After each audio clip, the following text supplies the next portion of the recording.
Welcome to Chi-Town Cigar Podcast, the podcast where three Chicago guys light up a fine cigar and get into everything from sports and current events to hobbies, life's little moments, and everything in between. Whether you're here for the cigars, the conversation, or just some good laughs, we got you covered. So grab your favorite smoke, settle in, and join us for laid-back chats with a Chicago twist. Now it's time to put some smoke in the air. Hey, boys, episode 29, coming to you live from the Aganorsa Studios in Central Illinois. I'm here, of course, with my buddies, Marty and Teddy. What's going on, guys? Mike, doing fantastic. Mike and Marty, hello. Happy Tuesday. Hello. Happy Tuesday. It's going to be a great day. We got a fantastic show. I am jacked for this show. Oh my gosh, I'm jacked for this show. And it is pretty chock full. So we probably should jump right to it and get going to welcome our guest in, because he'll say he's not a star. I will say he's a star. I am honored and blessed to be able to have him on our podcast. Let us welcome into the show, Bob the Cigar Guy. What's going on, everybody? Y'all caught me. I thought I was going to have a long lead in, so I decided I'm excited to be on the Chi-Town Cigar Podcast. And so I was getting on my phone, posting on Facebook, say, "Get your silly butt over here. You need to see what's going on with these fellers." And so I'm sorry. Fellers means gentlemen below the Mason-Dixon line. So that's your first South Carolinian traveler's restishes stuff. So fellers, that's like use guys. I guess that's y'all say that. I know it's one of them cities up there that says use guys. Use guys. Yes, use guys and yes, all that kind of fun slang. So like I said, it's great. We were telling you pre-show, you are our first official cigar industry, cigar media guest. I don't want to offend Marty's significant other. But yeah, it's great to have you on. I was saying this, and I thought about it. The first time I came across you was your mega giveaway that you guys had a couple years ago. It was poker chips. I'm like, what is going on with this guy, and what is he doing, giving away stuff with poker chips? It was crazy. It was crazy, and actually, it's kind of funny. I just bought some red and some white poker chips, and got some Bob the Cigar Guy and Chief stickers, just little cheap paper stickers, and put them on there. And if you entered into the raffle, which is basically what it was, except every ticket's a winner. We didn't want anybody not to win. And so we had all these poker chips with numbers on them. And when we pulled out the number, that was the prize we would win. But we also had these red poker chips, because if we gave away 230 something prizes.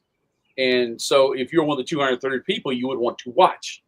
But if you didn't get a chance to get a poker chip, then why would you want to watch? Because you're going to watch everybody win all this great stuff. And, this face does not attract people to watch. It's the stuff I'm giving away, right? So I came up with the idea of having the red poker chips, and we just had them in a big black bag. And so when you stick your hand in there and you pull it out, if you pulled out a red poker chip, then that was like an activation chip where we'd ask a question, or we'd say pick a number between 1 and 1,000. The first one who got that won whatever that prize was, and that prize was everything we gave away was amazing. We have great friends in the industry and great sponsors, and so they gave us tons and tons of stuff, and everybody had a real good time. I was tired by the time it was over. The post office was. They actually told me, this is the second time we've done it. They actually told me when I started, I said, I got boxes. And they said, like last time? And I said, yeah. They go, just go ahead and pull around the back to the loading dock. And so we literally went back where the postal trucks were, because we had a truckload of giveaways. It was awesome. It was so much fun. 4 hours of giveaways live was great. So that's crazy. And then, so I didn't catch on to you guys at that point, but the next time was November 3rd, 2023. And I know you don't remember that date, or do you remember that date? No, I don't. I'm sitting here going, wow, that's really specific. I had pants on, right? Okay. All right. I was just making sure. You were on Smoke Night Live, the JoJo Smoke Night Live. Oh, my favorite things. JoJo. And Eric it was awesome. like, yeah. And the minute I saw it, I'm like, okay. And that I was hooked. Was that 2 years ago? Like a bass. 2023, yeah, November 2023. Yeah. And that was like a fish on the line. Was that where I had the screw stuck on the thing? Yes. And yes. because what had happened was in the very beginning of the show, I had one of their medallions, and just to kind of put it up as, because I can't do the tech stuff. So what I did was I just put a screw in my table and I leaned it up on there so it looks like it's just floating in the picture. Well, they said, you don't need to put that up there. You take that down. Well, I had put my drill back in the shop because I'm in a studio. I'm in a shop, a 12 by 24 we built. And half of it's a shop, half of it's a studio. And I was too lazy to go get the drill. So there was this screw sticking up the whole time. And so when the next time I saw them was at a barn smoker in Florida, and Jordan said, "Will you please bring the screw because we are going to put it in our studio." So first time I ever tried wine, I think with cigars. So that was interesting. Yeah. I see Sammy Flo's on. Sammy Flo, I'm representing, dude. I just want you to know I'm representing. Awesome. Sammy Flo gives the best hugs. He's awesome. One of these days I'm going to meet him. We are getting some viewers tonight. Yeah, what's going on? I wonder why. Texas. It's not me. Y'all picked the right one to start off with low expectations of guests, right? So in the next one, I guarantee they've got no stress at all because they just have to beat this bar, and this bar is pretty dang low. Yeah, I mean, I'll tell you, after I started watching your podcast and started watching the channel, I was hooked. I mean, and I say that seriously because I'm like, these guys are actually interacting with the audience. I mean, you're actually interacting with us, and I'm thinking, you know what? You do. Okay, and it was phenomenal. It was, and I started telling everybody about it. I'm like, you gotta watch Bob the Cigar Guy. You gotta watch Chief Talks. It was, and you know, it's a Friday afternoon. I got the smokes. Let's ride. I love. Yeah, I love that. Yeah. That's a phenomenal Thank idea. you very much.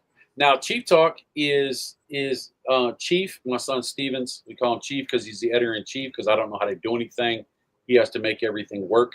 So he's the editor-in-chief. We just shortened it to Chief. And Chief Talk is his baby. He comes up with the content. He leads, and I fill in and just do color commentary. And it's my house, and we're smoking cigars. So I'm going to come up here and smoke cigars every chance I can. And at this age, he's 33, 34. At this age, you got to have an excuse to hang out with your son at this age, right? Because at this age, you're not cool.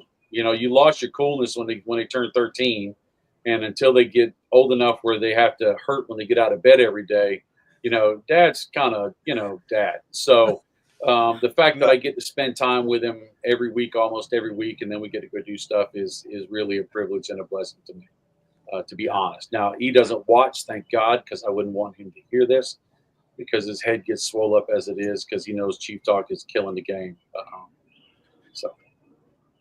Yeah, no, it's fantastic. And, I've followed you guys, like I said, for the last 2 years, I've followed you.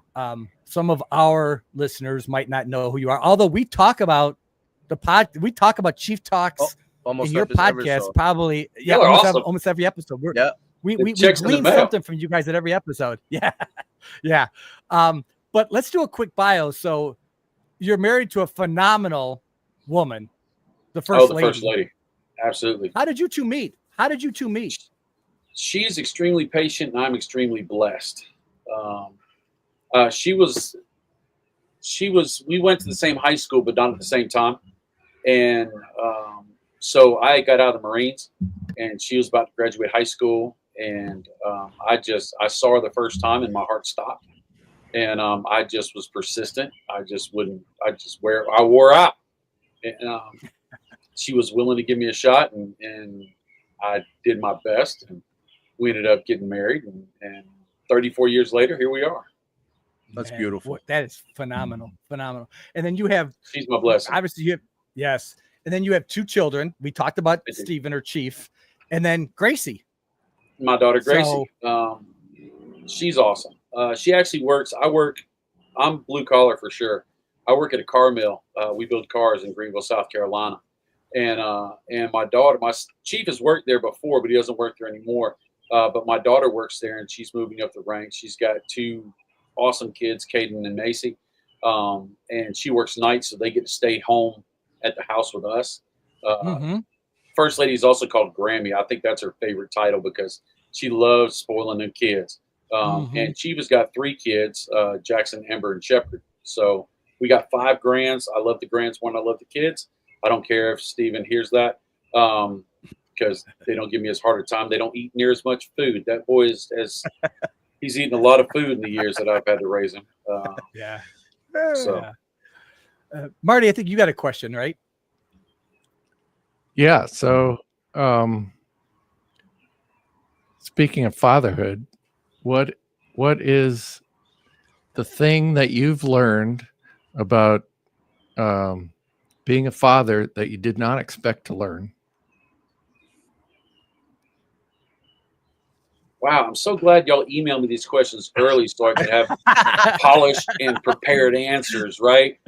I was ready to answer silly questions, and you're going deep. I'm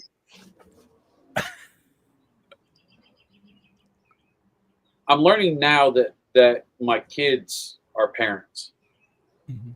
That when you're a young parent, a young father, I'll speak as a young father, you're so working hard to prove to yourself, to prove to the world, to prove to your wife that you're worth it, you're valuable, and you have something to give.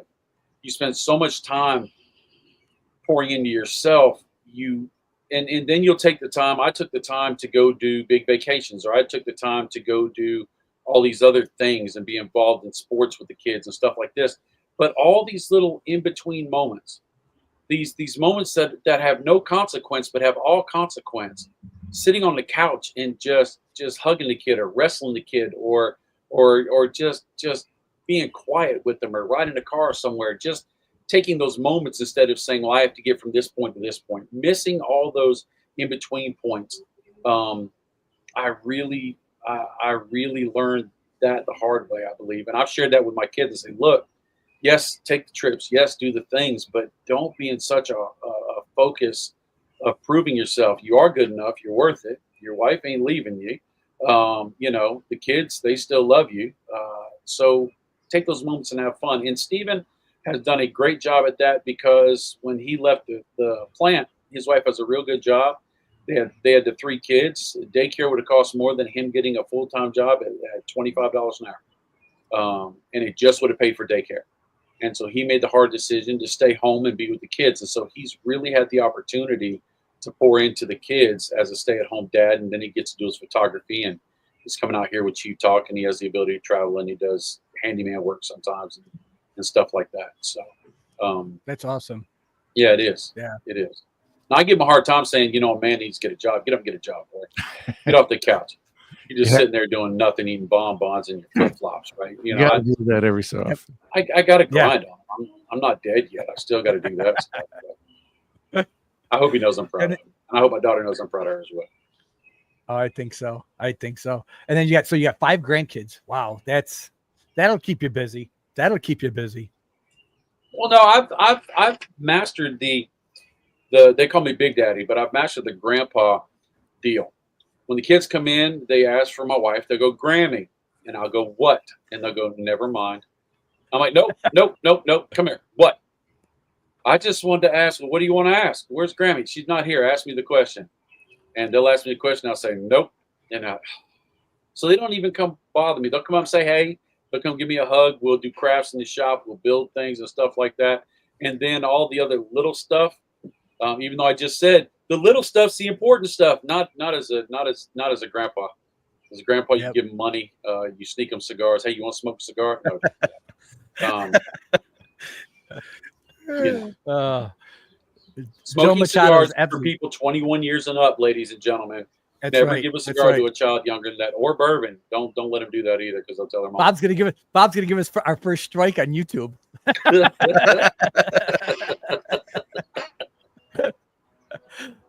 Content creators. Teddy, I think you got a question for Bob. Yeah. So when did you start smoking cigars, and how long have you been smoking them? Is it a lot of years? I heard y'all talking earlier about your cigar smoking experience, how you just kind of dabbled in this and that, and then you got into the nerdiness and then the uber nerdiness and all those other things. It was neat to hear all that. And mine kind of goes along that. When I was in the Marine Corps, I was in one of the schools, and there was a sergeant that everybody hated, but everybody listened to. And he always had a cigar in his mouth, and he always cursed. I don't curse anymore. Well, unless I stub my toe, but I did back then. I was a mess. But I saw cigars as a point of authority. And so after we took a long 10-mile hike in the woods, I went to the PX, the store, and I got these cigars. Antonio and Cleopatra Grenadiers, the worst cigar on. You could tie it into a knot. It was green and it was rubbery and it was awful. It was a Lancero size. It didn't need to be humidified because I don't even know if it was real tobacco. But I would go out, and when I was in charge, I would light up the cigar and I would use that to point at people and scream at people. So that's how I started smoking cigars. But then we got married, the kids were coming, and I wanted to do the man thing. And I got a little bitty desktop humidor, one of the $29.99 things that isn't wood really. It's pressed board with wood grain paper glued to the top of it. And I would go buy a couple cigars and I would smoke cigars. It got a little later in life. The kids were in high school, I guess. And we lived in a not so good neighborhood and in an apartment complex. And so what I would do is I would go out on the porch with my dog, and I'd sit on the porch. And when people come by, I'd just say, "Hey, how you doing?" Because most people that want to do bad things want to know that they're not being noticed. And so you don't need to be a jerk. You just need to let them know that, "Hey, I see you. What's your name? Who you here to visit?" Just being kind. But I would sit out there and smoke cigars. And so my son, Chief, would come out and he would sit on the railing while I was smoking cigars. And all of a sudden he started talking about life. Instead of asking him, "How's your day at school?" "Fine." And then that's the end of the conversation. He actually started talking about stuff. And so it became an opportunity for us to have a connection. And so I went in the house, being the turd that I am, and I said, "Sweetheart, I'm talking to my son, and it's because of cigars. I need to go buy more cigars." And so I went from having 3 cigars in my humidor to 10 cigars in my humidor to, then my daughter came out and she started doing the same thing. And then I've used it in other opportunities to have conversations with people and build bridges and stuff like that. So cigars just knock down walls for some reason. When people Absolutely. start smoking cigars, it's the craziest thing. Go ahead, Marty or Teddy. I know you had another question. What are you smoking now, by the way? I'm smoking the new Deadwood Dominicana, Ooh. which I got to tell you, when I heard the story about it, I don't know if you want to talk about this or not, but I'm going to anyway till you shut me up. No, I was at PCA. Michael Laneza works at PCA. He used to be a territory rep up in y'all's area. And now he's moved on to bigger and better things in Drew State. He's an awesome, amazing guy. And the Deadwood Dominicana is in the Deadwood line, which all the Deadwood cigars have been infused with pipe tobacco. Mm-hmm. There's a percentage of pipe tobacco in here, which gives you that flavor and the Sweetness. sweet tip. This cigar is a traditional cigar with a semi-sweet cap. And so I asked him, I said, "Can I ask you an honest question?" He goes, "Yeah." And I said, "What gives?" I said, "All the Deadwood is infused, and this isn't infused, but it's a Deadwood cigar." And he goes, "The reason we made this cigar, it's a lighter cigar. It's still got some flavor to it, but it's easier on the palate." He said, "A lot of people start off with the infused, and then you may go to leather rose, and then you jump to traditional cigars." He said, "Sometimes that jump is too far for people to make, and they had to struggle in between that area." And they said they wanted a step in between. And so they came up with a flavorful blend that's light on nicotine, that had that sweetened cap, so you could transition from your infused, your plushes, your acids, your tobacs, your deadwoods, your leather roses, over into this sweetened cap, and then take that jump if you want to, that journey if you want to, into more traditional cigars. And that made so much sense to me. It was, those people are genius over there, I swear. Yeah, they are. Absolutely. Sure. Yeah, I just Absolutely. received it. I just received the Ultimate Cigar Lounge, where I work. I just received that box, so I'm excited to try it. Give it a try. Yeah, It's really good. I like the fact that the sweetness on on some of the caps on some infused cigars or sweetened tips, the sweetness goes away, which it really doesn't. You actually just become flavor blind to it. You just don't notice anymore. This cigar, I find that as I smoke it all the way back, I still have that slight sweetness, which is really nice. It's a really nice. I'm not a Connecticut shade guy, but this is it's got a little heft to it as well. So it's a really I enjoy it. Beautiful. Yeah, that's awesome. What are you smoking, Mike? I am smoking. I just took the band off, but I'm smoking the My Father La Opulenza as we're doing a Father's Day episode. I thought, well, I've got to smoke a My Father. So, and this is, I read reviews on this beforehand, and I'm disagreeing with a lot of the reviews. I like this cigar. This is, I really like this cigar. It's a really good cigar. Yeah. What are you smoking, Marty?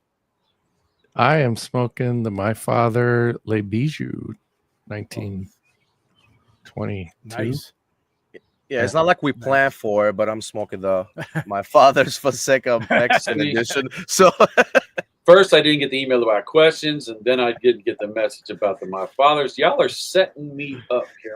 What that means, we need a follow-up episode. That's what we need, and then we're gonna send you all the questions next time.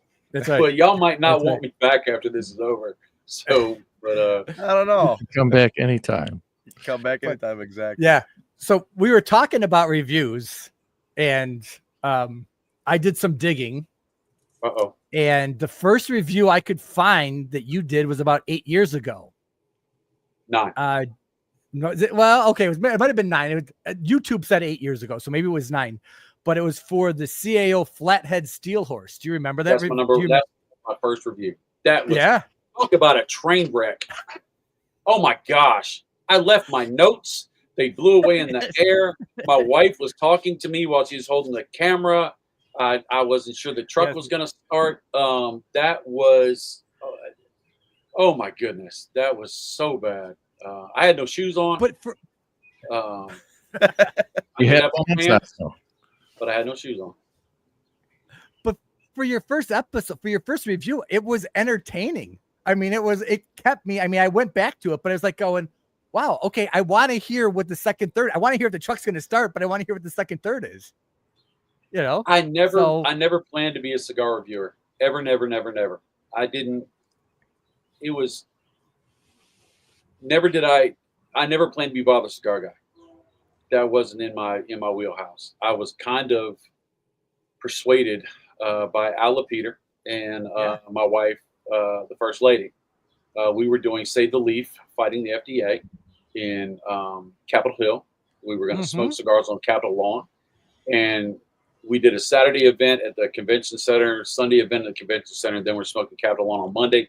Saturday night after the convention was over, I'm sitting around in awe around these cigar manufacturers, and they're handing out cigars.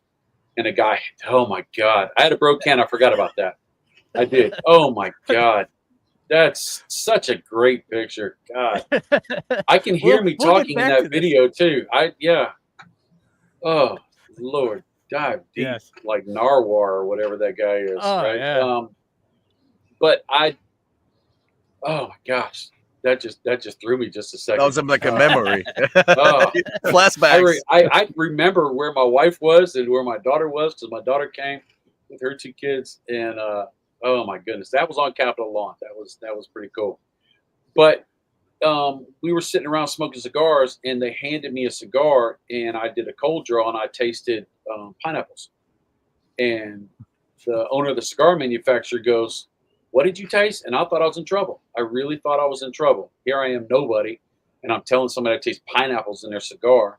And I told him I taste pineapples, and he told his mom, her name is Chi, and she's a sommelier, a wine sommelier, and she told her in Chinese. He told her in Chinese, and she said that nobody's ever tasted that before. And I said, I apologize. I don't know what I'm talking about. And they say, no, when we make the pilon process, when they're aging the tobacco in the pilon and they humidify it, well, once it gets up to a temperature, they take all the tobacco off and they put the outside to the inside, the top to the bottom, so it all ferments evenly.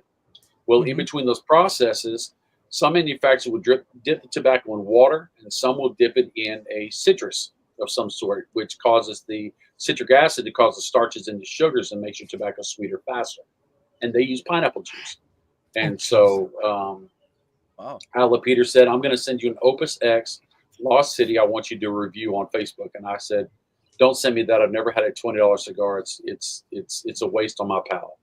And between him and my wife, they persuaded me vigorously to do it. And I finally said, okay, we'll do it. And so Al sent me 5 different cigars, and the Flathead was the first one that I did. And I said, when I'm done with these 5, I'm done. By the second week, somebody else sent me 5 more cigars. By the 5th week, somebody sent me 10 more cigars, and people were sending me cigars. It was a point where I had a couple hundred cigars in my queue that I was doing. The chief said, let's put this on YouTube. I didn't want to put it on YouTube because nobody would follow me or would subscribe, and I knew I was a loser by that point. And here we are.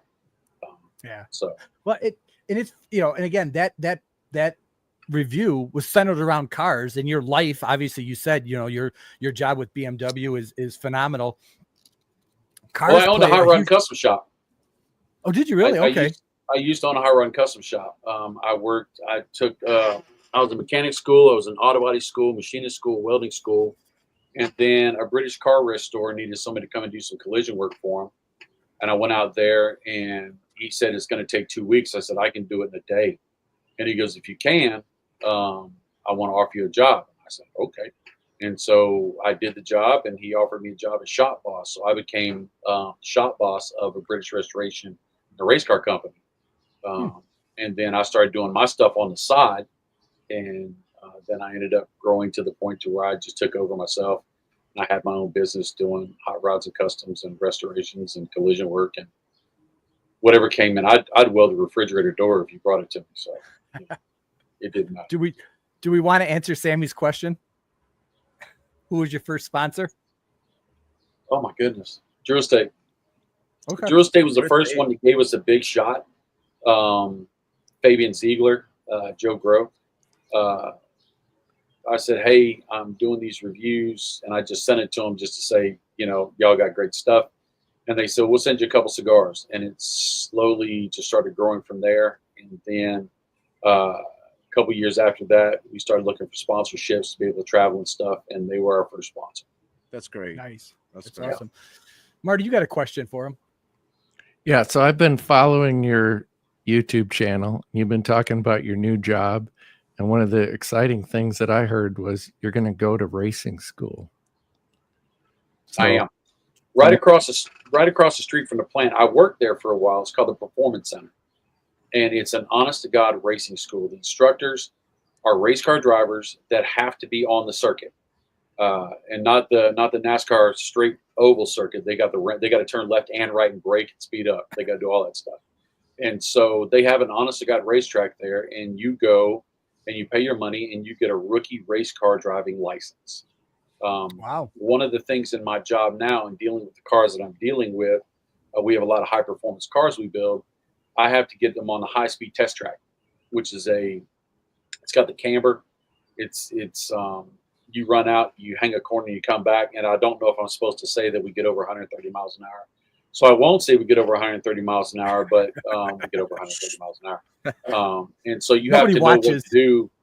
Yeah, you have to know what to do if the car fails. You have to know how to get in the corners, how to get out of the corners. You have to know, what to look for and what to expect. And there's a lot. What they kind say of most people. Go ahead. What I assume it's a BMW. So what kind of BMW are you driving? Well, we'll drive all the cars that are in the plant. We have at the plant we build the X3, the X4, the X5, the X6, the X7, and the X9, which is the XM. We call it the X9. And they have motorsport packages, and they also have what's called competition. And those things are nothing but wheels and engine. And so some of our cars are extremely powerful. All of them are fun to drive. Luckily, one of the benefits of working at the plant is that I can lease a BMW for the price of a Kia. Wow! And so right now I'm driving a 4 Series convertible. Oh, that's nice. So That would be that's not so- painful. It would be so fun to have a job that would let you race a car across the street. Yeah, it's gonna be something. I'm looking forward to it. You got to get on the skid pad, and you got to do all the other stuff. I'm really stoked about it. It's awesome. So, and anybody can go buy that pass. And so my wife has already said, I'd like to take that class. And so, I just, You like I've heard of people who've taken like the defensive driving course up there. I think they do that as well. They do a defensive driving course. They also do a free class for high school students to teach them about distracted driving, but it also teaches them what to do if you're in a skid. They take them out on a skid pad. They wet the whole thing down, and they take all the traction control off the car, and you slide all over the place. You can't go straight for nothing. And then you hit a button, and those cars are amazing. It tells if there's any resistance or any slip in any of the tires, and it changes the amount of power that goes to each one of those wheels.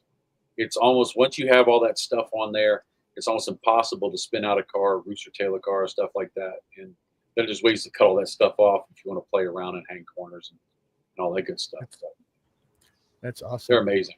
I highly recommend buying them, especially the X3, 4, 5, 7s, or 9s, because I need a job, and selling those cars keeps me working. So, Marty, you had one more question before I get to some fun stuff. Yeah. So one of the things I really enjoy about your show is the positivity. And it kind of reminds me in some ways of, you ever watch the Dry Creek Wrangler School? Dwayne Knoll, who does videos. I have not. So he smokes cigars and he just gives sage advice. You're talking about the old guy with the cowboy hat? Yes. I love that guy. He's guy's awesome. Cool. He's awesome. And so my question is, what is the biggest piece of advice that you would give to young men and women as they're starting or following their path journey in life today? Real simple and honest. You're enough. Everything you need in this life, you have. It's not what you do, it's who you are. You have a purpose here. The world needs you to not be enough, because if you need the world can sell you or can sway you any way they want to. And the world is loud, and the world is everywhere. And trying to keep up with everybody on Facebook or Instagram, or what your friends do on their vacations, keeping up with the Joneses, that's a bunch of junk. You're perfect. You're awesome. Mm-hmm. And I truly, truly mean that. You are destined for greatness. And if you get out of your own way and let yourself be who you truly are, sky's the limit, and the world's better because you're here. I do mean that with every core of my being. That is one of the things that Chief and I and the First Lady really, really believe in, that, the world is just trying to crush everybody.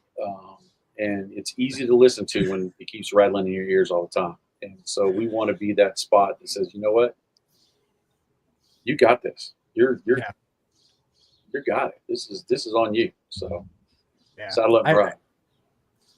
I love that about your Sunday evening fireside chats, or whatever you want to call them, because you always come across with a positive message, whatever that is, or an encouragement. So that's phenomenal. And I agree with Marty. I mean, it's a great aspect of your guys' channel. It's just, I look forward to Fridays. I look forward to Sundays. I look forward to Thursdays. It's like, it's phenomenal. You never know who you're going to run into that's struggling in life. And it's like, so easy. It's free to be nice. Absolutely. Yeah. Absolutely. Yeah. And the Sunday show is sponsored by Steve Saka, Dumbarton Tobacco and Trust. And so we've met a couple times, and we're good friends. I've actually been up to his house in New Hampshire. He's an amazing fella. He's salt of the earth, nice guy as well.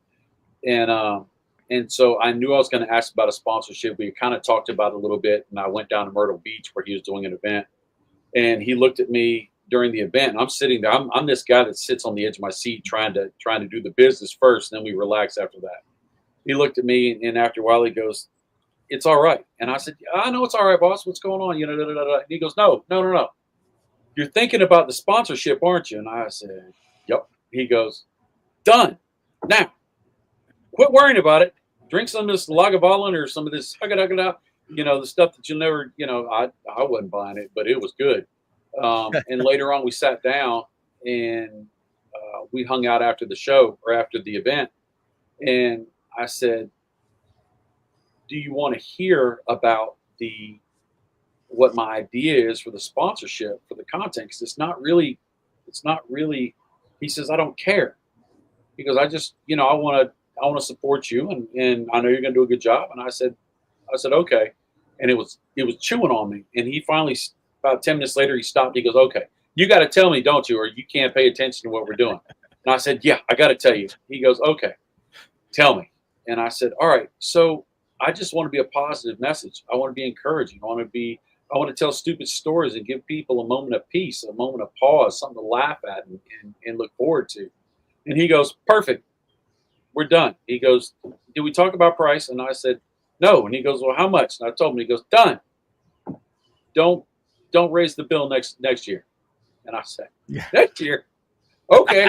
And so that's Steve Saka is amazing.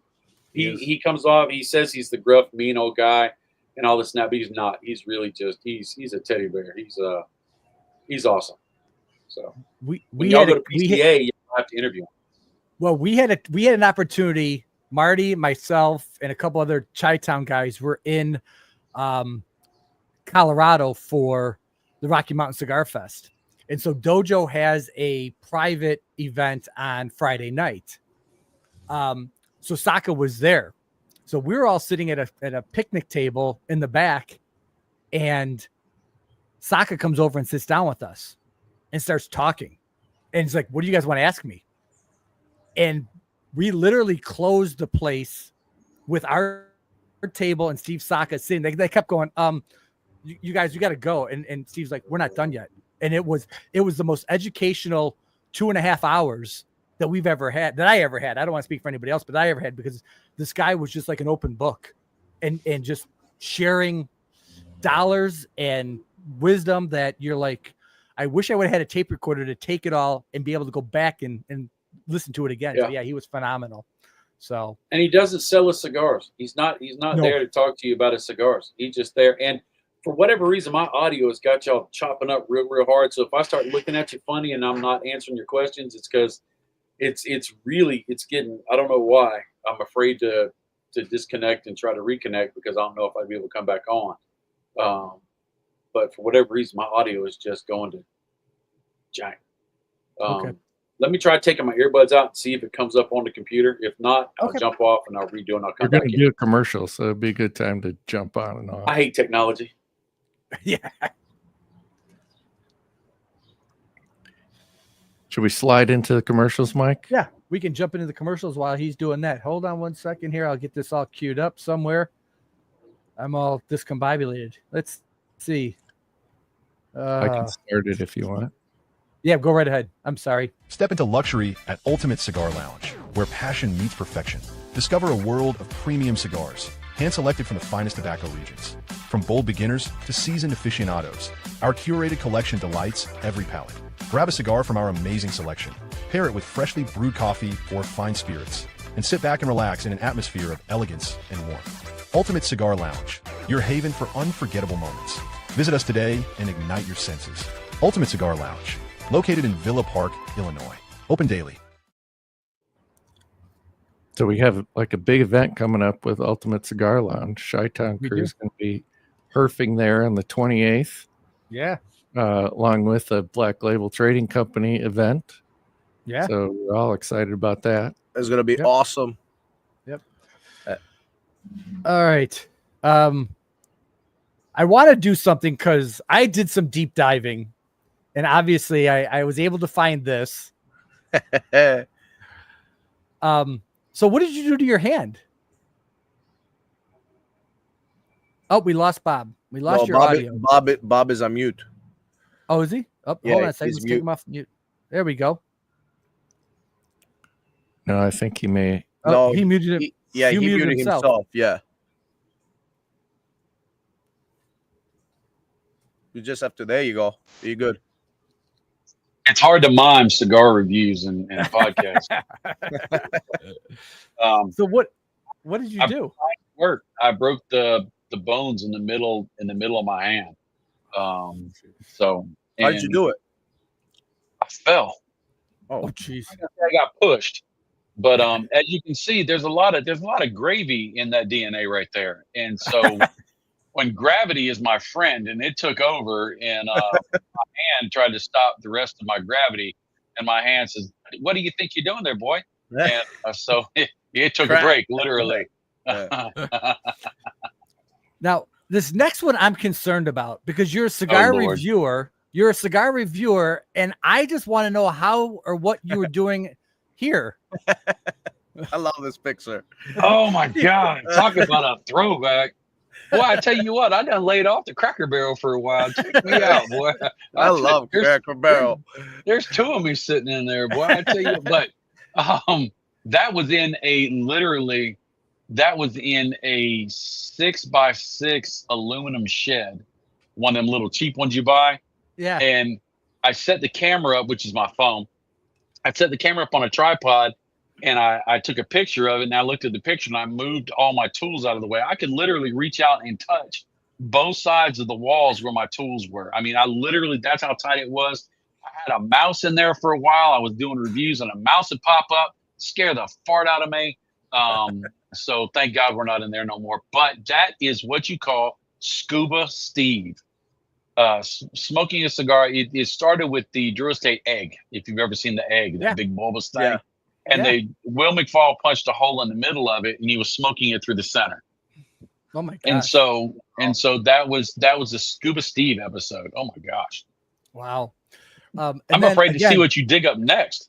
And again, I know you said you get cigars from people, but you can't grow cigars in your Herfador. Oh my gosh. That's Bobby Tsunami. Oh wow. I mean, you got 3 Herfadors there and you're watering them, Bob. It was supposed to be a hurricane. And so I thought I would be silly and do let's see how I put good cigars in there to see if they would hold, that they would be water fast. And I came out with floaties on, a snorkel, and swim fins, stepping around on my back porch as Bobby Tsunami. I'm not good at what I do, but I'm real good to laugh at. I'm the guy in front of the circus that brings everybody into the tent. That's what I do better than most. But God knows. Please tell me you're out of pictures, because this is going to get worse. Oh, thank God. I stopped. But I will tell you, those knots are really good. You know, I'm like, well, man, you got those things and you were watering that stuff. I'm like, holy cow. Yeah. I'm so glad you don't have my Halloween series, because those were a mess. I did a Halloween series with all the Tatuaje Skinny Monsters and a couple other. It was 13 days of Halloween. And so I wanted to have a costume for every day, and I'm broke. So dollar store worked really good. I had a construction worker one time, and I had a roll of toilet paper. I was the mummy. And then my most favorite one is I didn't have one for the last day, and I'm like, what the heck am I going to do? I've got no costumes. I have to have one more day. And so I found a box that was sent to me from a manufacturer that was just a little bit bigger than my head. And I cut a big hole in it where it kind of sat on my head like a helmet. And I said that I was a boxer. That's how country this boy is right here. So awesome. I was waiting to see the boxer costume pop up. So thank goodness you couldn't find that. Yeah, I tried. I tried to go back as far as I could, but that obviously when YouTube purged, or when you guys pulled a lot of this stuff, we lost a lot of the good content. So yeah, we lost almost 2,000 videos. Wow, that's a lot. YouTube did their big push, and they said, if you ever mention this or that or the other, we're going to pull it. And so we got one strike. One strike's not that big of a deal. You get a warning. Your second strike, you're down for a week. And if you get a third strike within 2 weeks, they actually remove your whole channel. And so we basically panicked. We left maybe 5 videos. The number one video that we have, like 200-something thousand, 175,000 views, is how to light your cigar, or how to purge your lighter. And so we kept that one, and it still grows. We have views on that constantly. I don't know how it hit the analytics the way it does, but that one is just taken off in leaps and bounds. But we had to dump thousands of videos. It was crazy because we put out between 300 and 400 videos a year. I put out between 300 and 400, about 300, 350 reviews a year, and then we have Chief Talk, and then we have PCA, and we have everything else. Oh yeah, your content is, I mean, every day there's at least 1 or 2 videos that are getting dropped every day. So yeah, it's phenomenal. I don't want to. I mean, I want to smoke cigars, but I come out here every day after work and I do a review because we got PCA this year. We had so many manufacturers come up to us. This is the first year it's happened. It's our 3rd year PCA. Come up to us and said, hey, we'd like you to review our cigars. Can we get an interview? And we just didn't have time. We did all the interviews we could with all the time we had. We snuck in some extras. But they said, can we give you a cigar and would you try it and maybe give me a review? Well, I've got like 75 cigars from PCA. And so I'm just, every day I'm reviewing one of those cigars. Luckily, when Chief was dropping all the PCA content every day, I was already pre-doing the reviews. So I've actually got reviews set up till the 2nd of July right now, ready to drop. So, and I just come out here every day and shoot a video. And that's one of the things I love. And I think you did it this year. I think you said it this year. Maybe you said it last year about your list and about your reviews. It's like, this is what you enjoy smoking. And these are the cigars that you enjoy. And it might not be for everybody. I mean, I know my palate lines up with yours. When you review a cigar and say, this is a good cigar, I know I'm going to like it. And I think that's, I hate to say this. I don't care if you're tasting hay or you're tasting minerals or pepper.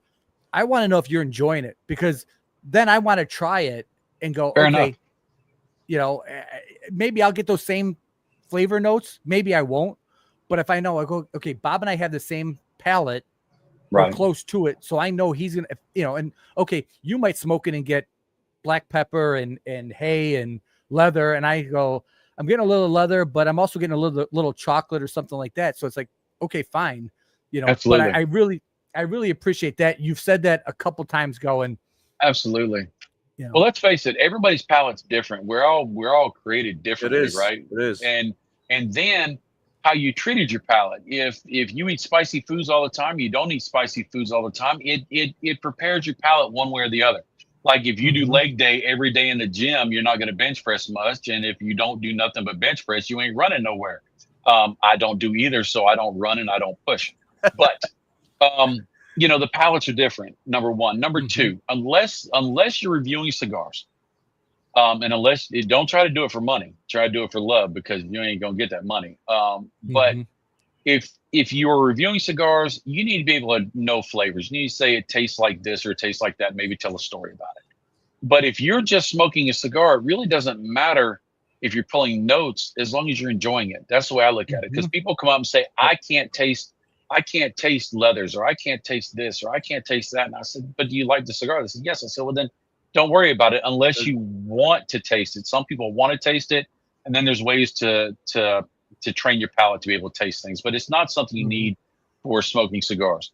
When I do a review, I focus on the quads. I used to say it all the time, but now it's just part of I don't say it anymore, but it's what it is. Smoke, draw, burn, and flavor. Smoke, draw, and burn are quantifiable.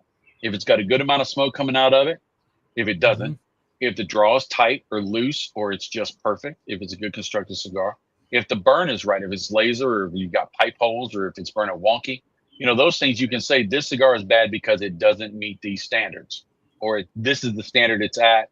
If you want a higher standard, I would not smoke this cigar. If you don't care, you're mowing the lawn, this may be a good cigar to get. But flavors, it's not my job to tell you it's good, because I'm not smoking your cigar. We could all be smoking the same cigar from the same box in the same room. We're all going to taste something different. You're going to like it. I may not like it. I may kind of like it, and vice versa. So what I try to do is tell you what I taste. And hopefully your palate aligns with mine. And you say, okay, I like the heavier or the fuller, or I like that deeper darkness, or I want a lighter, whatever cigar, and then go that route. I think cigar reviewers, and I'm not going to cast shade on any of them, but some of them do disservice by saying this cigar sucks because it tastes like black pepper. Well, if Yep. you're a black pepper fiend, that's not my That's job for to you. tell you what sucks. Exactly, Teddy, you're exactly right. That's for you to Yeah. decide, right? Yeah. So that's kind of the way that I go Yeah. at it. Awesome. No, I You love it. may not have had the experience of tasting something, like you might not have stood out in left field and chewed on your glove. Right? Which I have done. I have. Leather is a funny flavor. Leathers, cedars, oakiness, turned earth. Those are funny because they're a flavor of a smell. I don't go around eating dirt and say this tastes like manure, right? If I had a cigar that tastes like manure, come on, I'm not going to smoke it. I'm going to pitch that thing in a heartbeat. I'm going to tell you it sucks. Nobody should want to smoke a cigar that tastes like manure. But get that smell of that turned earth on your hands, right? You get cedars, that smell of cedar, but in a taste. Leathers, you go into a leather shop or somewhere like that. I'm not saying that somebody has to be into bondage, or it tastes like boot leather, or it tastes like shoelace leather, it tastes like baseball glove leather. It's kind of interesting. Now, minerality. If you've ever had cheap vitamins, when I was a kid, Mom used to make us eat the old people vitamins and you throw it in your mouth because you're in a hurry and you forgot to drink something. You get that that's minerality, right? Yep. Dries your mouth out like grape skins. If you've ever been a kid and you didn't have, I like to eat snacks, but we were broke, and so we only got maybe 8 grapes, and so you had to let them last. And so I peeled them with my teeth, and that dry out your mouth like grape skins, or like licking deodorant. And yes, I have licked deodorant. Don't ask me why, because I was an odd child, and I like snacks, and we didn't have and it's just but it's those kind of things that you want to tell a story. I like the way y'all talk. I like the fact that y'all pull things in, and each one of y'all have a different perspective and a different palette. It's really a well-rounded. It'd be hard to pick my favorite. Like, oh, I like him better than I like them, because all y'all are different and awesome. So, and I bet your followers feel the same way. And all your vibes are different too. That's what I skipped the question. Like, what's your favorite brand? We're not gonna get into this because there's so many choices out there that we could talk about. My follow-up question is, we talked about, you working, car manufacturer. What do you see yourself in the future that relates with cigar media? What do you see yourself? Well, my end goal is that the channel grows even more. It'd be nice to make some money and actually get paid. Everything we have basically goes back into the channel. It would be nice to have a little pocket change going around. But we really want to influence more people. So that's our main push for growth. It's not for money. It's for reaching other people. But my goal is that eventually someday, Chief takes over. Maybe his kids or my daughter's kids jump on and take over, and I just get to come out and get my cigars and go home, because I will always have my hand in the pudding. I will always get the free cigars. That's my retirement package. So I'd love to grow. I'd love to travel more. I've been to Nicaragua, Maduro State. Wow. I'd love to go to other places. A lot of barn smokers, a lot of different events. I just like to I'd like to be the guy that when all is said and done, people are standing around saying, you know what? That guy was pretty cool. Or that guy was nice. I just like being known as nice. That guy cared. Anything else is anything else. I think you've achieved so far. Yeah, absolutely. Bob the Cigar Guy is a pretty cool character, but Bob, the guy that's not the cigar guy, he's a jerk. He's not that big a deal, that's for sure. And I'm really glad Mike and Marty introduced me to you, so I'm really thankful. So thank you for what you do out there for cigar industry. Absolutely. Yeah. I'm honored and privileged to be on the show with y'all. Yeah. Fireborn, my buddy, Mr. Salty himself, wants to know how long we've been BTCG fans, and like I said, since 2023, since November 3rd, 2020. I'm planting my flag in the ground right there. But yeah, so for the last 2 years, I've been a solid fan. I was actually in a freak out on Saturday. I thought I was missing the First Lady's show because somebody had posted on Chief Talks that it was this past Saturday. I'm like, oh my gosh, and I'm with the fun sized one, And I kept saying to her, "Can we hurry up? Can we hurry up?" And she's like, what do you?" I said, "There's a podcast I want to get to." She's like, "Another one?" I'm like, "I just want to be part of it." And another one. And another one. So I was glad when I got home, and I'm like, no, this is only the first Saturday of the month. This is next week. So I think I started watching Bob when he was doing reviews of Dunbarton cigars, because I was looking for Dunbarton cigars, and your interactions with Steve Saka were just classic. That's my favorite. Yeah. My favorite. I just feel like I'm sitting down hanging out with a friend. And I can't say that. I can say it about a lot of other people, but it's just he was my first ever interview. I kind of set it up back when Saka first started with Dunbarton. He was driving the Ryder truck around the country and stopping in the lounges everywhere. And I found out that he was coming to my area, and so I sent him a message, said, "Hey, my son always says you never make the shots you don't take. So I'm a T9C cigar reviewer. I would love to review your cigars." Knowing he was coming out in about 2 weeks. And so he sent me some cigars. And so I did a review and I posted it and I tagged him in it. And so then when he showed up at the event, he saw me and first thing he said was "Bob." And I was floored. I was so excited he knew my name. And so I took the opportunity. Awesome. I told him, I said, can we do an interview or can we do a review? And it was on the Mi Querida. And I didn't know how to say it. I actually called it the Mi Cuerda. I think I remember that one. Yeah. First time Steve Saka's ever laughed on a video, I think. I think I've got that for posterity. And our friendship grew from there. Steve is awesome. Our friend Wayne Brock is watching, and I think he holds the record for Steve Saka telling him he was an idiot for ordering as many boxes of Wagashi that he did. He's like, "You do realize this is eventually coming out in regular production, right?" So when they first came out, Wayne went a little crazy, and Wayne has the highest badge level for Dunbarton on the dojo. Dojo, it's insane. So, I got cussed out on Tim Swanson's show by Steve Saka because I made the Wagashi my number one of last year, the year. He goes, "He's an idiot. Nobody's going to put that. I don't get any points for that. What, And so it was all in good fun, but I was like, oops. It was in my top 5. I love the Wagashi. I love the Brulee Blue as well. That's so good. The Elegante and Cedro has always been my favorite cigar. This first Silver Mesa, the long one with the cedar wrap on it. But I can't think of one. I was never a huge fan of Todos Los Dias, but other than that, everything I've had, I really, really, really enjoy. I have a lot of them in my humidor. That's awesome. So it's crazy how he thinks like the Umbagog and the Wagashi, he thinks that they don't, and other people like love them. It's just crazy. Yeah. Marty, you had one more question for him, and then we'll transition quick. So have you ever been to Chicago? Yes, I did, and I got my heart broken in Chicago. Oh no. My daughter wanted to go do a college road trip before she went to college, and so she wanted to go to Chicago.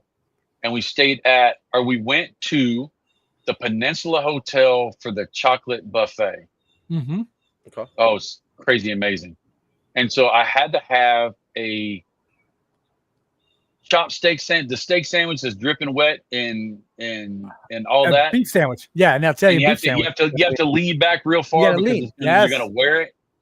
Yep. And then we went to, I forget the name of the place, and we got a deep dish meatball pie. Right? Ooh, nice. Oh my God. It was amazing. And this is where my heart got broke. I had 3 slices left. And I was so excited about it. Uh-oh. I didn't leave it at the restaurant. I carried it. I didn't leave it in the car. I went to go put it in the hotel. And I went to open up the refrigerator door in the hotel, and there was no refrigerator in the hotel. And my stomach was so full, I had to leave 3 slices. The next day, I'm going to tell on myself, the next day of non-refrigerated pizza, I reached in, I dug all the meatballs out of it, and I ate the meatballs. But that cheese, I was like, I got a long drive home. But no, it was. Go ahead. I was gonna say I'll give you a secret of hotels because I've worked in Chicago hotels for 13 years. You just got to ask for the refrigerator. They'll bring it up to you. That's all you got to do is ask. Every hotel has them in a storeroom and they'll bring them right up. But sometimes they just don't put them in rooms. So, And y'all come to South Carolina, we got refrigerators in every hotel room. yes, you do. Guaranteed. I love South Carolina. I've been 5 times. Just love it. Just love it. Go ahead, Marty.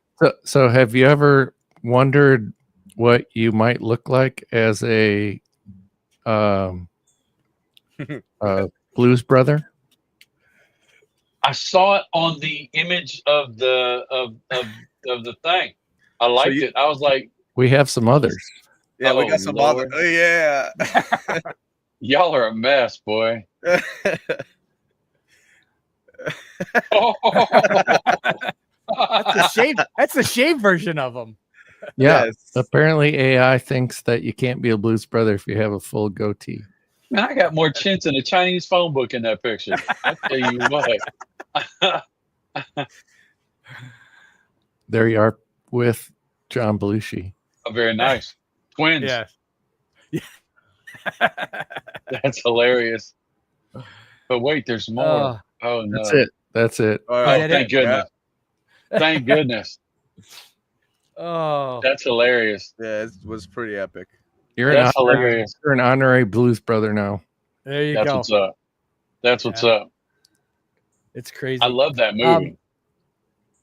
I sent the guys a picture. I was in an antique store this past weekend with the fun-sized one, and I'm going through the records, and they had the soundtrack, a vinyl soundtrack of the Blues Brothers. And I was gonna buy it, but I opened it up and it's all scratched up. I'm like, what, did the cat get a hold of this or something? I'm like, I'm not gonna spend $20 on a record that I can't play. So I quickly put that one back. But I was impressed. I'm like, geez, I didn't realize they were still out there. So it was You should fun. have got it for more discount. That's what you should have got Yeah. it for. Yeah, And I then think just her nailed son- it up on the wall behind you. Yeah. There you go. There you go. So real quick, it's our Father's Day special. And I wanted to talk about it real quickly because we're already at an hour into the session, which is not a big deal. But there are some amazing father-daughter, father-son pairings in the cigar industry. And so as I did my research on this, I think I missed one, Teddy, you reminded me of it, but Jose Pepin Garcia, and Bob, you will realize I am not Hispanic in any way, shape, or form. So I will butcher these names and I'll butcher the pronunciations terribly. Try and get him to say Puro.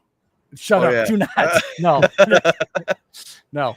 So Jose Pepin Garcia, I'm going to say Hani Garcia and then Jaime Garcia. So father, daughter, son, all into My Father Cigars. And then obviously Jaime Garcia created My Father's, which most of us are smoking, in secret. I didn't realize it was a secret. It was a secret project. I didn't realize it was a secret project that he did. Why you gotta call Bob like that? I'm not calling him out. I'm just saying. Most of us have a My Father's cigar. Most of us have it. Yeah, I caught it. I caught it. Yeah. So, but that's Smoking a shade cigar is what it is. Yeah. No, I did not realize that there was a secret project that Jaime did for My Father back in 2008 to honor his dad. So I thought that was absolutely incredible. And then we have Al McAuliffe and his daughter Amanda. Amanda's the VP of marketing, doing a phenomenal job. I think she has taken McAuliffe Cigars to a new level, along with Dan Thompson. The two of them together, I think, for Dan to come in and change the total direction of McAuliffe, and then for Amanda to do her marketing, it's been phenomenal. Carlos Fuente Sr. and Carlos or Carlito Fuente Jr. with Arturo Fuente. I could spend hours talking about the next pairing. I won't. Oh, but boy. Eduardo Fernandez and Max Fernandez for Aganorsa Leaf. And it's funny because I don't think a lot of people realize that Max plays such a big role in Aganorsa. You know, he's doing a lot of the blending. He's the head blender for Aganorsa. So just a phenomenal a phenomenal brand, but I might be biased in that regard. Nicholas Jr., Nicholas Perdomo III. Nick Perdomo III just came out with a legacy. I have those resting in my humidor, though that review will be coming out here soon. So that's a phenomenal pairing. Rick Rodriguez and his daughter, Sarah Rodriguez. And I was telling the guys about this before they started the show. I was listening to an interview with Rick. So his big idea behind West Tampa was for his daughter. He wants to have his daughter's co-owner. So her and Gus, but she's learning the whole industry. It's funny because I was listening to this interview with Rick and he was talking about it, and he starts to say stuff to his daughter in the car. And she says, "You can't say that to me. I'm your employee right now." She was, "We'll go to HR." And he's like, "Oh yeah, great. HR's your mother." So, but she's learning it. And Rick hopes in a couple of years to step away and pass it off to Sarah. So, she's the media person. She's the social media person. She's developed the QR codes for the footbands, for the storytelling videos. That was her whole idea. And was she at PCA, Bob? She was. She actually, that was Chief does all the connections. He does all the setup of the stuff. And so he'll walk up in the beginning and say, whoever's contact is, and it was her. And so she kind of, because Rick likes to talk, and everybody likes to listen. So she kind of said, "Hey, we got people waiting on you." And he goes, "Oh, let me get up and come over here." So she was, herding cats. So yeah, she was running the show. That's awesome. I think that's so awesome that he's thinking about that ahead of time, so that's phenomenal. Julio Aroa and Christian Aroa with Camacho and CLE. A great group, a great pairing, doing some phenomenal things. I know Camacho is sponsoring, they're sponsoring the podcast. Yeah. So I was excited to hear that. So that's I phenomenal. was excited to hear that too. We didn't expect that to happen. Jack Hire is amazing. So that was awesome. That was awesome with your guys' announcement. And then Nestor Plasencia and Nestor Andres Plasencia. We know the great things that those guys are doing and the cigars that they're putting out.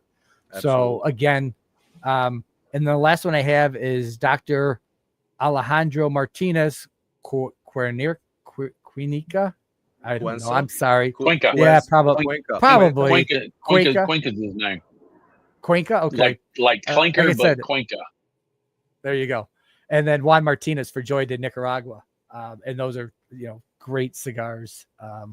So, I mean, it's amazing to see that a lot of people are fathers are making sure that their families are getting into it. It's cool because we're all fathers except for you, Teddy. One day you'll jump soon. into that world. Yeah, one day you'll jump into it. Oh well. But it's to go, okay, hey, I'm in this business. And a lot of times you hope that your kids get in the business that you're in, but sometimes you go, no, I don't want you in it. But all these fathers basically being able to say, hey, yeah, I'm developing this for you, and to have an exit strategy to go, okay, you're going to take this over. Jose Pepin Garcia from age 11 was a cigar roller, and to be able to start going, okay, he's moving this whole thing along. And then for Jaime to come along and say, okay, I'm going to not only carry this out, but I'm going to create another brand is phenomenal. So,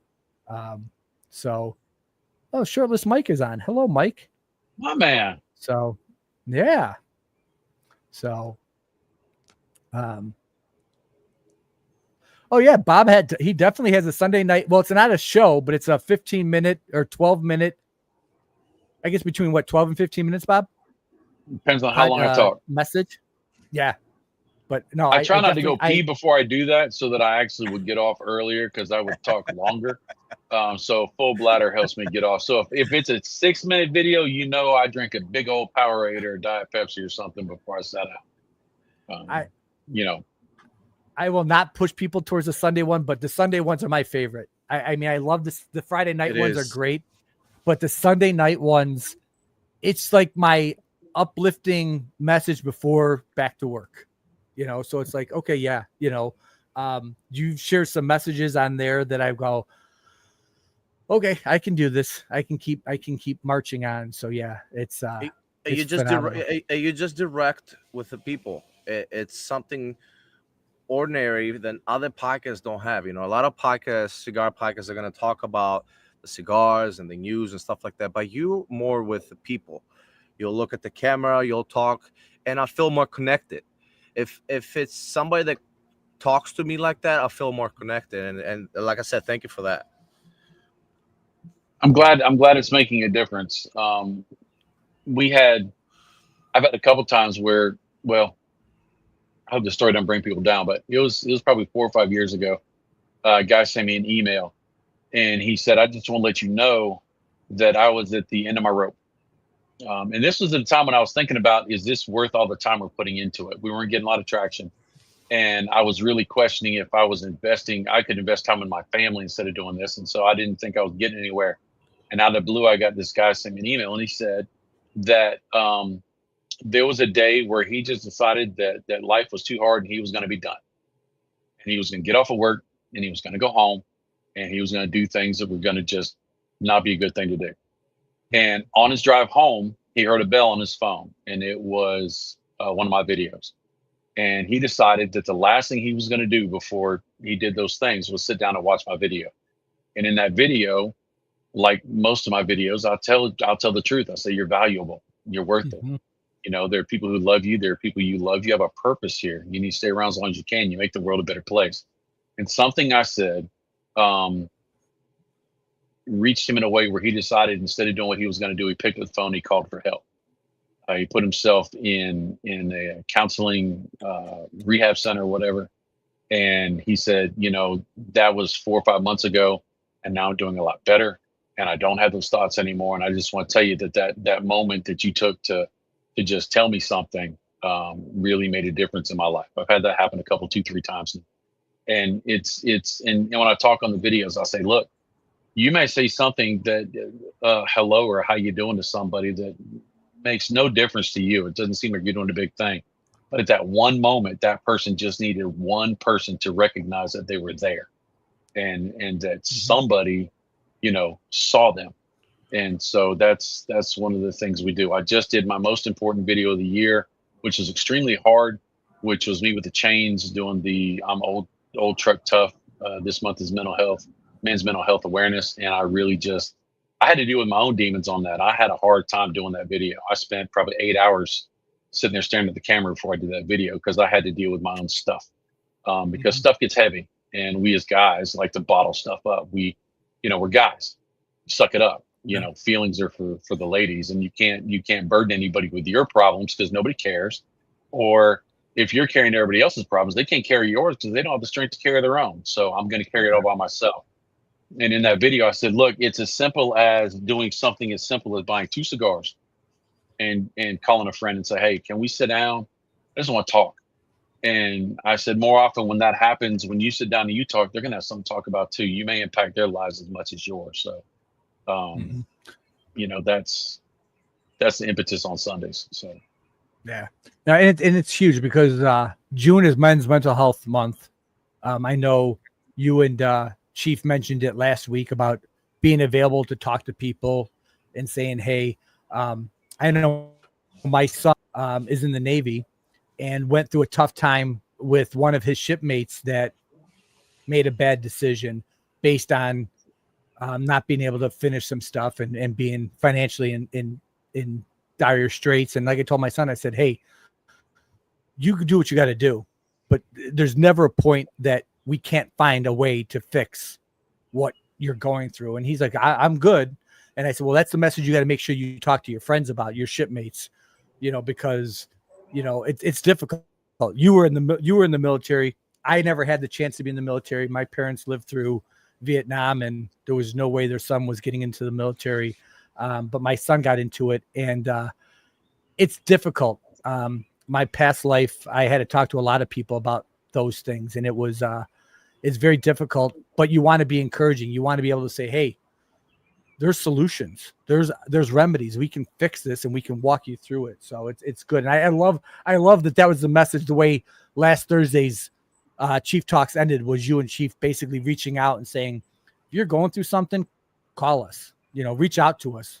Message us and we'll call you and talk you through this. So it's important because for guys, we take the world onto our shoulders and we go into a little closed room and think nobody understands us. Nobody knows where we're at. So absolutely.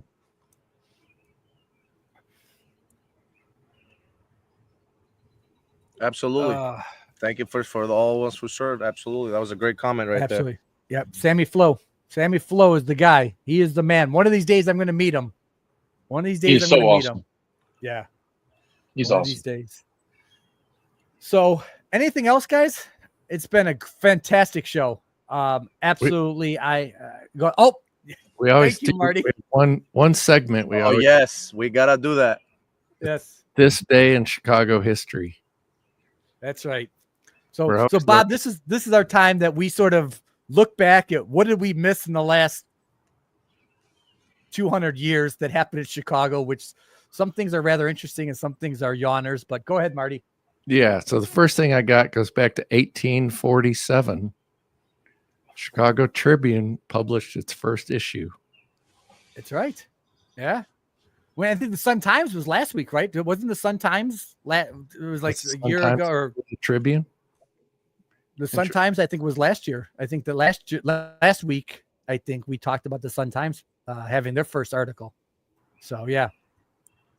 Next one, 1892. Chicago's L line began its first service between Congress and 39th Street. Wow.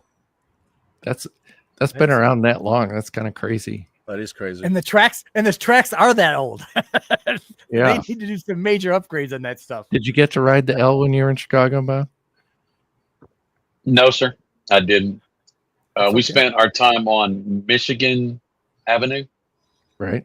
I guess. Yep. The man. And it's windy. It really is the windy city. That It is Joker windy. boy. God, dog. Yeah. It's that thing. It's, man, y'all got some breezes. I can't believe y'all don't sell kites wholesale. 'Cause, I mean, serious. It is. They say It it's is windy. windy. Yeah. The windy is supposed to be the politicians, though, because they Yes. Oh, tend to bloviate a little bit. But come out here by me. Come out here by me in Central Illinois, and you'll experience some wins, boy. I tell you. Okay, Go ahead, Marty. 1957, First National Bank of Chicago opened the very first drive-in banking facility in the United States. In 57, huh? Wow. I thought that was. I Give thought it that'd to been her. later. Yeah. Or Yeah. later than Then that. later. Yeah. Yeah. And now we never go What to else you bank got? because you just get your paycheck and it gets direct deposited. You can take a picture Yeah. now. Yeah. Right. Last one, 1976, Muhammad Ali, who was the world heavyweight boxing champion then, was in Chicago to promote a scheduled performance against a Japanese wrestler. Did you know Muhammad Ali? What I don't know if you call it a fight or an exhibition against a Japanese wrestler. wow. It's funny, all of his connections to Chicago, and then he eventually moved here. So it's just weird that, I wonder what prompted him to decide to move. He moved to Flossmoor. I mean, his daughter went to Homewood Flossmoor High School. So, I mean, it was my kids competed against her and stuff. So it was just, He liked to win. Go, I wonder. Yeah. He liked to win. Yeah. It's something. So Now, you didn't mention. When Go y'all ahead. sent me the email, you said that you were going to do this thing. So I did my research. Now, there's one most important moment this day in Chicago that ever happened, that I got to be on the best cigar podcast coming out of Chicago ever. This day right here. That's right. That We'll joke mark is in the that books. down. What year was It's that? going to be in the books today. Yeah. And there's not many of them. I think we're the only one in Chicago, so we got to keep it That's right. going. Yeah. That's Yeah, right. That's it. That's it. So didn't Fergie Jenkins have some big thing on this day in history? Mr. Cub fan? It didn't show up It didn't on show my up?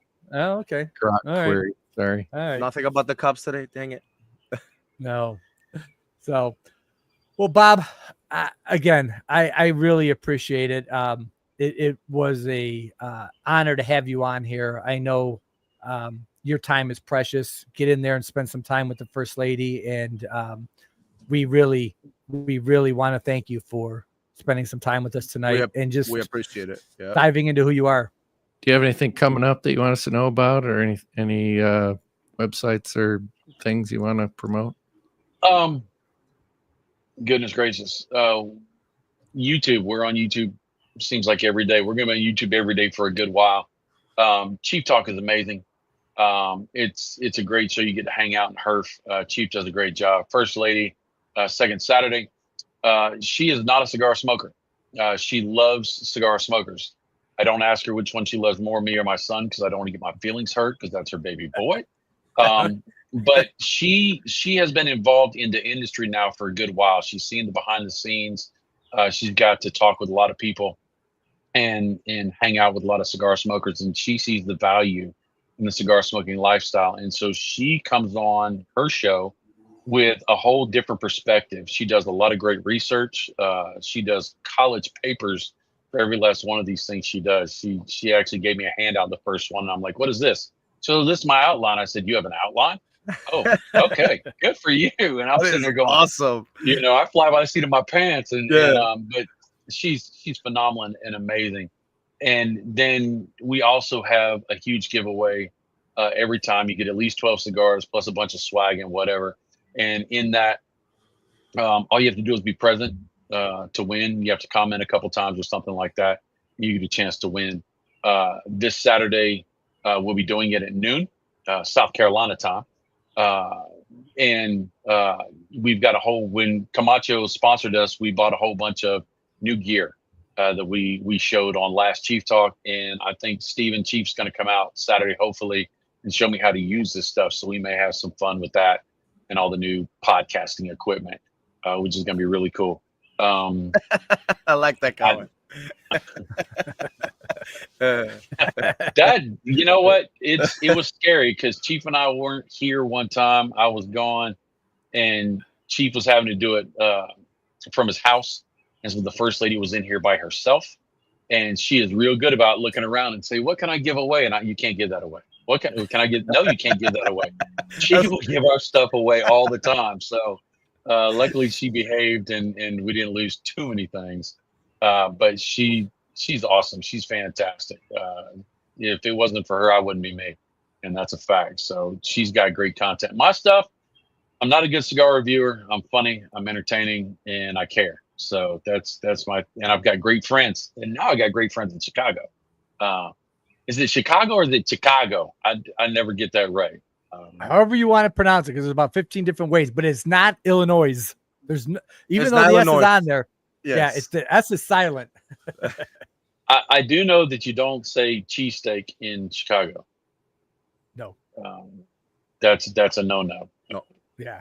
DJ Eli taught me about that because we were talking about cheesesteaks. He goes, I don't talk about cheesesteaks because he's in Chicago. That's not Chicagoan.